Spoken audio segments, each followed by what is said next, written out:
Boa noite, pessoal. Tudo bem? Tudo certo?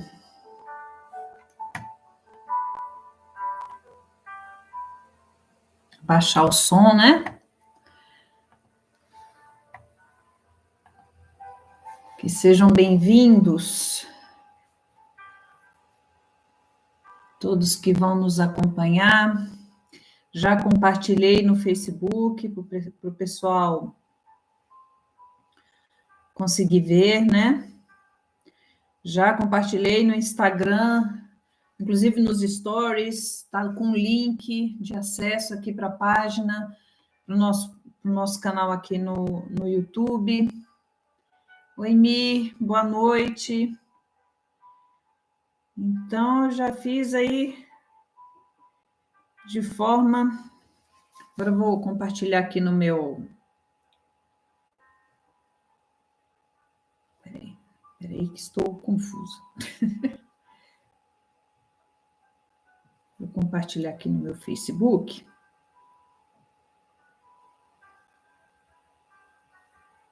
Que assim...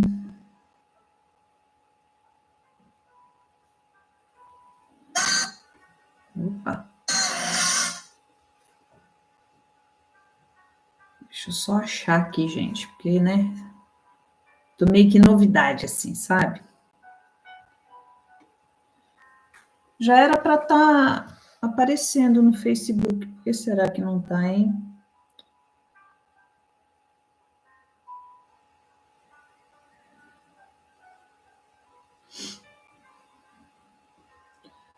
De qualquer forma, eu vou compartilhar no meu Facebook pessoal.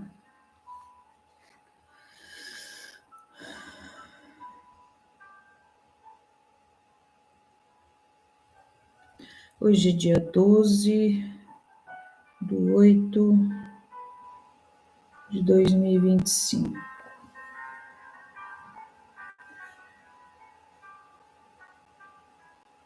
Acho que deu certo.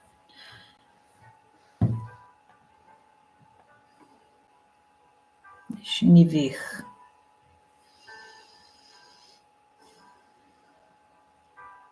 Deu certo. Só que só aparece a capa, né? Não aparece o vídeo em si. Não sei por quê. Mas acho que o pessoal entende, né? Que tem que clicar em cima para poder estar conosco, né? Vamos começar.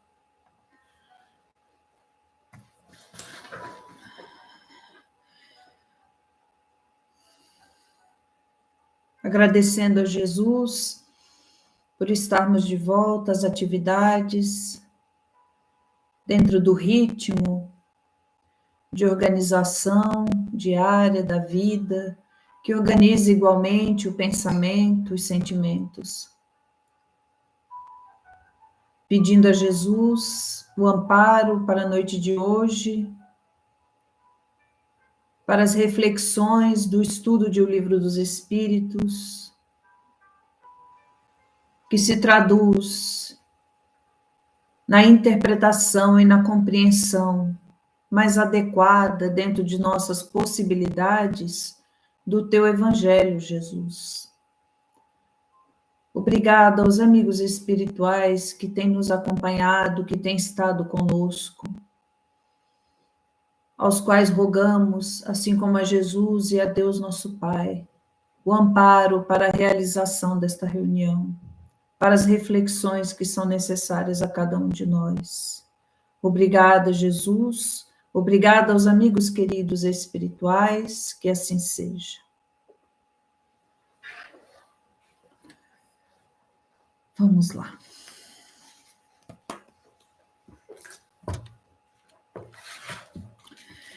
Então, nós estamos já caminhando para o final de O Livro dos Espíritos, não falta muito, né?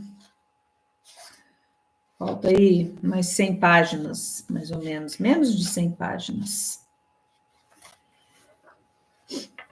E Hoje nós vamos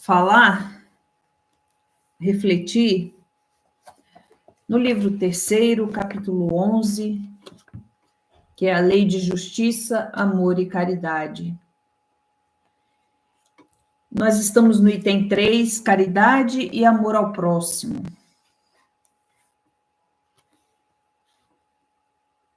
E nós já fizemos a pergunta 886 e 887 na semana passada. Então, vamos fazer hoje a pergunta 888, 888A e a 889.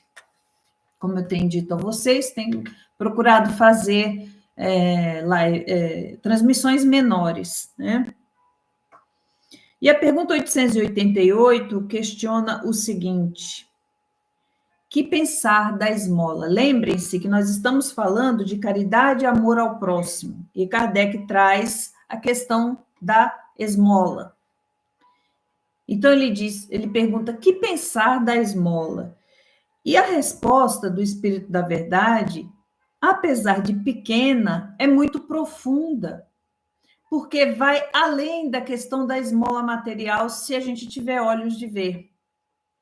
Então, o Espírito da Verdade responde assim: o homem reduzido a pedir esmolas se degrada moral e fisicamente, se embrutece. Então, aqui há um alerta do Espírito da Verdade, e quando a gente diz Espírito da Verdade, é uma equipe espiritual conduzida por Jesus.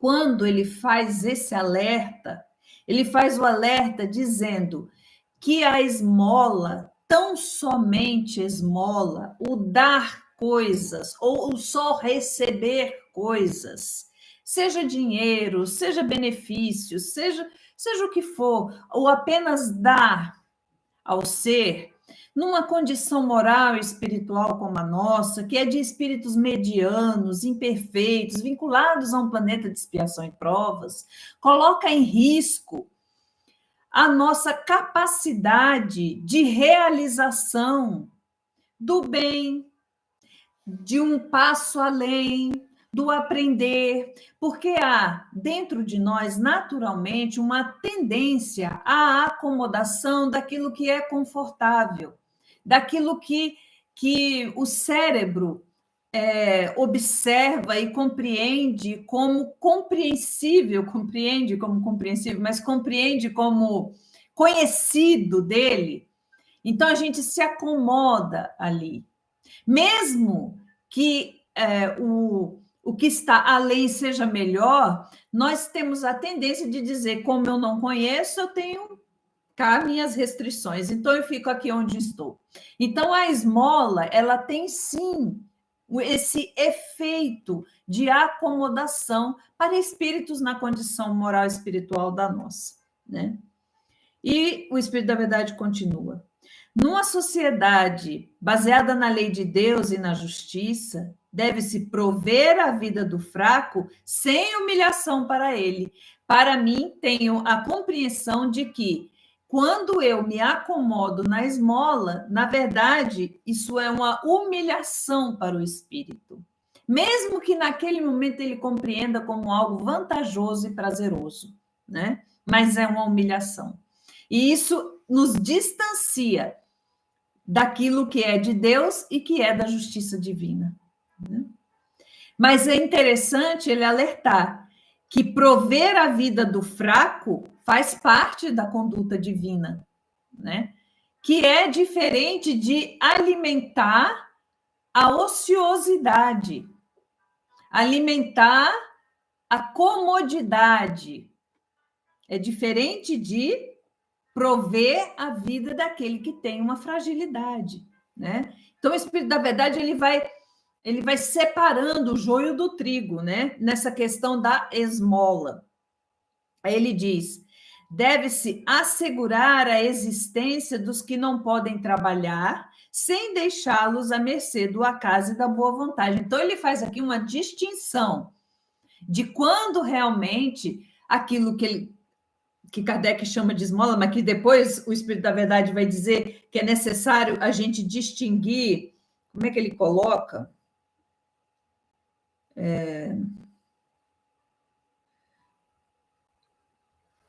Distinguir a esmola da beneficência, acho que é isso. Acho que é isso, mas vai chegar aqui, aí eu leio para vocês. Ele faz essa distinção também, né? E aí, né, quando ele termina de responder essa pergunta 888, Kardec pergunta assim: então condenais a esmola?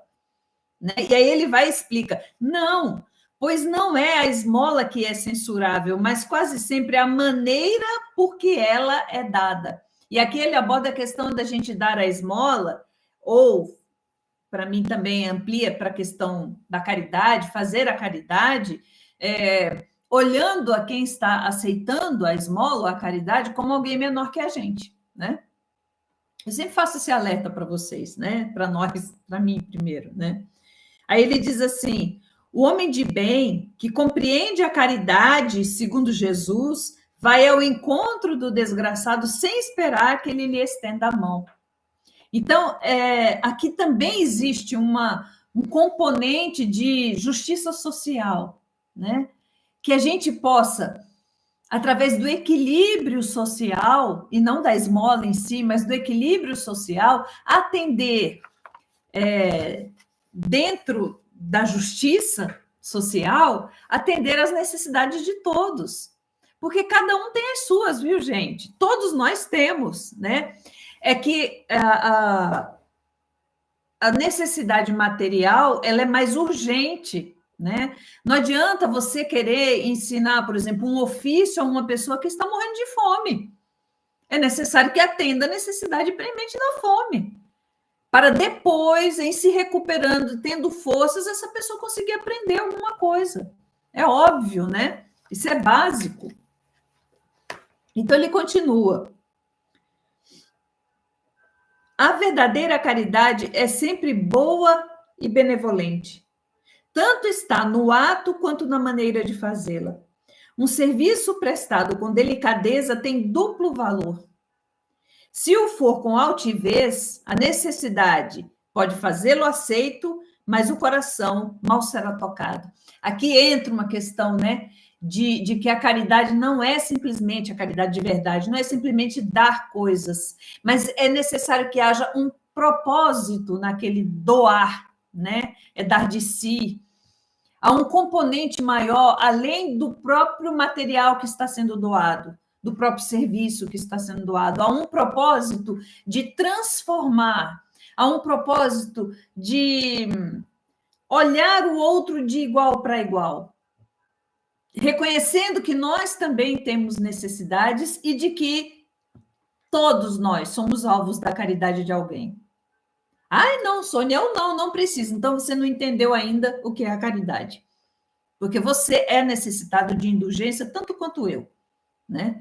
Vamos relembrar que caridade não é só dar coisas, é dar de si. Às vezes, dar de si é aquela tolerância que a gente não tem, é aquela paciência, a construção da paciência que está sendo pedida de nós, né, para nós e que a gente não quer fazer. Enfim, são tantas possibilidades.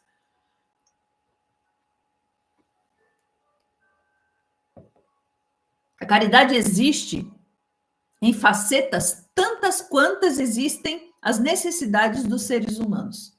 Agora imagine, isso varia ao infinito, né? E às vezes tem momentos, posturas nossas que a gente está achando que está sendo caridoso e a gente está sendo extremamente negligente, a gente está sendo conivente, a gente está sendo irresponsável, a gente está sendo covarde, está sendo, e a gente está achando que está abafando, está sendo vaidoso, né? Está sendo arrogante, acho que eu já falei, né? Lembrai-vos ainda de que a ostentação apaga aos olhos de Deus o mérito do benefício. Que é isso, né? Estou fazendo caridade, estou divulgando, né? Isso não se faz, viu, gente? Não se faz para nenhuma justificativa. Algumas pessoas às vezes falavam assim para mim: não, mas você precisa divulgar a caridade né, tal situação, porque aí você estimula o outro a fazer. Pode ser, pode ser. Mas eu acho que isso vai ficar sempre no fórum íntimo, né? É necessário que cada um observe, preste atenção, por que está divulgando aquilo. De onde está saindo a sua decisão, de que conteúdo vibratório está saindo a sua decisão de divulgar a caridade que você está fazendo. Presta muita atenção. Porque não vai adiantar, consciencialmente, as desculpas, né? De falar assim, mas era porque eu queria estimular os outros. Se isso não for verdade em você, não, aí você já recebeu o seu pagamento aqui na Terra mesmo, né? Isso não altera vibracionalmente os seus conteúdos morais. É isso que eu quero dizer. Jesus disse que a vossa mão esquerda ignore o que faz a direita. Com isso, ele vos ensina a não manchar a caridade pelo orgulho. É necessário distinguir a esmola... aqui, ó, esse pedaço que eu falei para vocês que eu não estava achando. É necessário distinguir a esmola propriamente dita da beneficência. O mais necessitado nem sempre é o que pede. O temor da humilhação retém o verdadeiro pobre, que quase sempre sofre sem se queixar. É a esse que o homem verdadeiramente humano sabe assistir sem ostentação. Aqui abre um leque, né, gente, de possibilidades da gente realizar a caridade. Porque quando ele fala aqui que sofre sem se queixar, essa queixa eu interpreto, né, dentro das minhas condições, que eu sempre falo para vocês, que é o tanto que eu alcanço, mas eu interpreto aqui, às vezes, essa queixa, a gente espera que a pessoa fale assim, eu estou tão triste, eu estou receoso, eu estou com medo, eu preciso de ajuda, às vezes a pessoa não fala assim, às vezes ela traduz isso através de uma agressividade, de um gênio difícil de lidar, que acha que está sempre certo, mas ali é um monte de defesa, né? É um monte de escudos se protegendo porque está com medo de um monte de coisas, né? Está se sentindo ameaçado, né? Em sua autoridade, no controle da sua vida, da sua própria vida, tem tantas possibilidades, gente, eu não consigo nem falar aqui quantas podem ser, né? Porque cada ser humano tem a sua forma de lidar com as mesmíssimas situações, né? Então, eu lido de um jeito, o outro lida de outro, o outro lida de... não, mas não precisava disso para você. Mas precisava ter sido de tal forma, precisava para você. Às vezes, para o outro, não, né? Amai-vos uns aos outros, eis toda a lei, divina lei pela qual Deus governa os mundos. Olha essa frase que eu sou apaixonada, essa que vem agora, que eu uso nas minhas palestras, uso nos meus comentários de evangelho, uso sempre, vocês vão lembrar. Aí vem a seguinte frase: o amor é a lei de atração para os seres vivos e organizados, e a atração é a lei de amor para a matéria inorgânica. Eu sou apaixonada nessa frase. Explica tanta coisa para mim, faz assim, na minha cabeça, sabe? Abre assim. Porque tudo, aí você vê, todas as situações que você atrai tem a ver com a lei de amor. E tem a ver com relacionamentos. E tem a ver com o próximo. E tudo, em todos os reinos, desde o reino mineral, em que as moléculas se atraem, né? A matéria inorgânica é amor.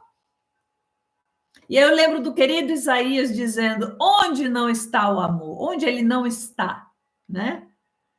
E é verdade, onde o amor não está? Não, está ali no assassinato. Porque isso lá não existe amor. E a mãe que chora por aquele que assassinou, que é o filho dela, na espiritualidade. E a vida que é tirada e que o espírito resgata.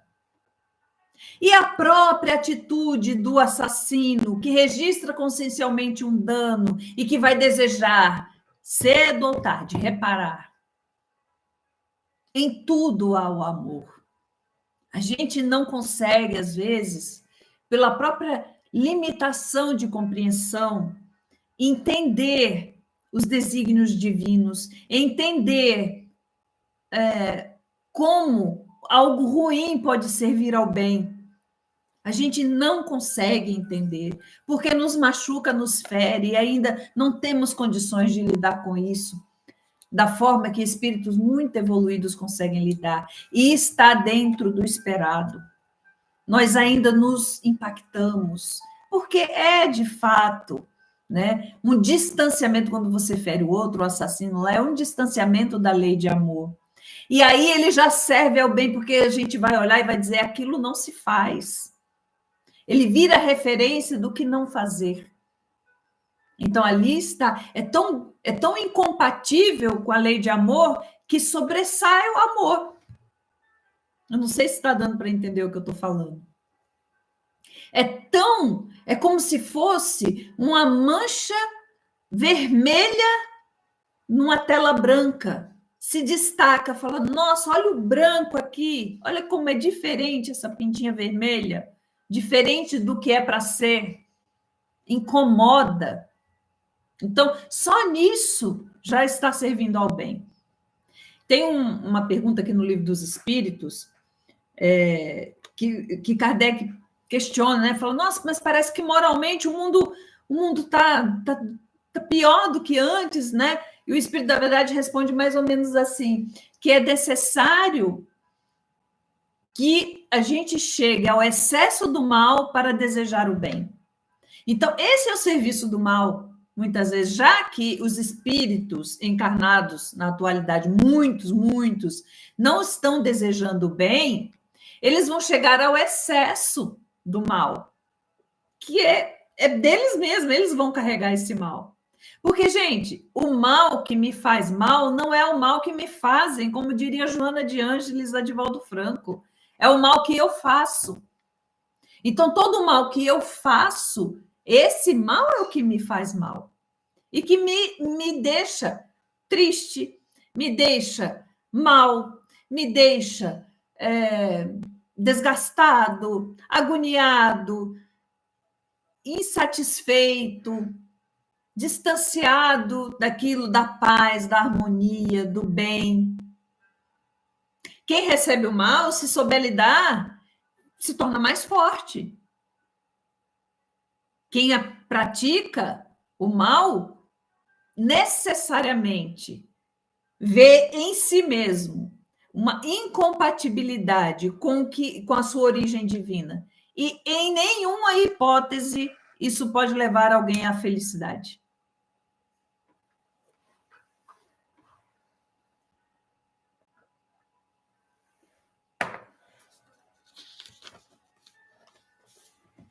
Não olvideis jamais, ou seja, não esqueça jamais que o espírito, qualquer que seja o seu grau de adiantamento, sua situação como reencarnado ou na erraticidade, está sempre colocado entre o superior que o guia e o aperfeiçoa e o inferior perante o qual tem deveres iguais a cumprir.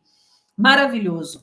Então, nessa lei de amor, nunca você é desprezível, nunca você é dispensável, nunca. Porque cada um, a gente, como se fosse, cada um de nós, vamos imaginar assim, um quebra-cabeça, cada um de nós é uma peça, e Deus não acha uma peça mais importante que a outra. Não acha. Vou retomar o exemplo da borboleta, né, e da lagarta. A lagarta não é menos importante que a borboleta. Sem lagarta não tem borboleta. Sem pupa não tem borboleta. E sem lagarta não tem pupa. Então, sem uma peça do quebra-cabeça, ele fica incompleto. Todas as peças têm importância. E aí, nessa lei de amor, você tem a sua importância. Alguém te observa. Alguém tem você como referência. Não duvidem jamais disso. Sempre tem alguém observando e se inspirando em você. Você pode falar, imagina, tem gente, tem, eu garanto para vocês. Assim como você se inspira em pessoas e às vezes em posturas que você nem fala para a pessoa que você se inspira nela, mas você se inspira. Aí dentro você guarda, não é? Também tem gente que guarda, olhando para você e guarda, né? Um dia, eu acho assim que a gente vai descobrir, acho não, tenho certeza, a gente vai descobrir o quanto a gente foi feliz em algumas posturas, né? E a gente vai pensar, nossa, puxa vida, eu podia ter feito mais disso, podia ter sido mais assim, né? Nossa, eu não sabia que eu tinha inspirado, que eu tinha sido determinante na vida daquela pessoa, dessa forma. A gente Sede, portanto, caridosos, não somente dessa caridade que vos leva a tirar do bolso o óbolo, que friamente atirais ao que ousa pedir-vos, mas ide ao encontro das misérias ocultas, ele volta a frisar. Não é só miséria material, viu, gente? Sede indulgentes para com os erros dos vossos semelhantes. Oh, negócio difícil para nós, né? Difícil. Aí ele fala assim, em lugar, aí você vê como entra a caridade e amor ao próximo nessa questão moral, o Espírito da Verdade traz. Sede afáveis e benevolentes para com todos os que vos são inferiores. Ah, não. Em lugar, peraí, vou voltar um pouco. Em lugar de desprezar a ignorância e o vício, instruí-os e moralizai-os. Isso é a maior caridade que tem. Só que para a gente instruir, a gente precisa saber, né? A gente precisa ter praticado, não é verdade? E para moralizar, a gente precisa ter caminhado dentro da moralidade. Por isso, nas relações com o próximo, a gente só vai até onde a gente já foi. E é necessário, no cumprimento do planejamento reencarnatório, já ouvi isso muitas vezes, essa pergunta, mas o que eu vim? Por que eu vim fazer aqui? Qual é a minha missão? É se transformar para que você possa ser esse ser aqui junto a outros seres. Aquele que instrui e moraliza, dentro da sua condição. Nada a ver com, mas eu vou ter que ensinar matemática avançada. Não é disso que está sendo, não é isso que está sendo dito. É na postura. Eu ensino pelo esforço. Então, é o teu filho, a tua filha, a tua mãe, o teu pai, o teu tio, a tua avó, o teu patrão, o pessoal no trânsito, olhar e observar e falar: nossa, essa pessoa consegue ser gentil. Nossa, essa pessoa está lutando com ela para não fazer uma coisa errada. O tempo todo a gente está sendo observado, né? E esse é o compromisso da gente, no esforço íntimo, né? Para realizar a parte que nos cabe na obra da criação. Sede afáveis e benevolentes para com todos os que vos são inferiores. Sede o mesmo para com os mais ínfimos seres da criação, e tereis obedecido à lei de Deus. Perceba que não é só com seres humanos a caridade, né? Para com o próximo. É toda a natureza, porque nós fazemos parte da natureza. E encerrando. E quem escreveu isso foi São Vicente de Paulo, tá? Essa 888 e 889. Foi ele que respondeu. O Espírito da Verdade, nesse caso representado por São Vicente de Paulo. E a pergunta 889. Não há homens reduzidos à mendicidade por sua própria culpa, ou seja, que são mendigos por sua própria culpa, responsabilidade? E o Espírito da Verdade diz, sem dúvida. E aí ele volta para a questão moral. Mas se uma boa educação moral lhes tivesse ensinado a lei de Deus, não teriam caído nos excessos que os levaram à perda. E é disso, sobretudo, que depende o melhoramento do vosso globo. É a questão moral, é a educação de nós mesmos, né?